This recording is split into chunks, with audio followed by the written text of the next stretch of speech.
Dans la commune rurale de Zinzana, à 280 km au nord-est de la capitale malienne, les habitants de 15 villages bénéficient d'un dispositif d'éclairage solaire mobile original. Foroba Yele, la lumière collective en langue bambara. C'est sur internet qu'Alassane Keita, originaire de Zinzana, a rencontré l'architecte italien Matteo Ferroni, concepteur de ces lampes.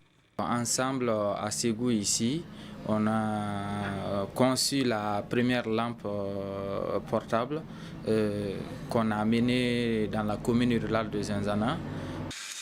C'est à partir de vélos usagés fournis par les villageois qu'Amadou Sidibé, soudeur basé à Ségou, confectionne le corps de la lampe.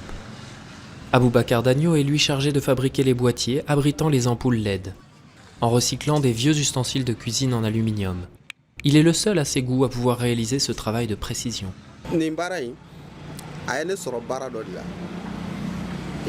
Avant ce travail, je faisais autre chose. Je fabriquais les théières en aluminium. Matteo est venu avec la pièce en fer et il m'a demandé si je peux le fabriquer en aluminium. J'ai dit oui. Chez Issouf Dagno, désigné comme responsable de la lampe par le comité de gestion du village, on vient recharger la batterie ou réserver sa lampe pour la nuit au prix de 250 francs. Le prix de la location permet de financer l'entretien des lampes. Chaque village bénéficiaire dispose d'un kit de 4 lampes et un panneau solaire de 50 watts, d'un coût total de 500 € financé par la fondation suisse Eland. On n'a pas d'argent pour acheter un groupe électrogène, ni l'essence. Donc on ne peut que se réjouir de ces lampes. Tu prends la lampe pour aller travailler et tu ne déranges personne, et personne ne te dérange. Ça a beaucoup apporté à notre village. Tu peux faire tes cérémonies de baptême la nuit. Les usages des lampes sont très variés. Cela va du petit commerce aux funérailles, en passant par les accouchements au dispensaire de la commune.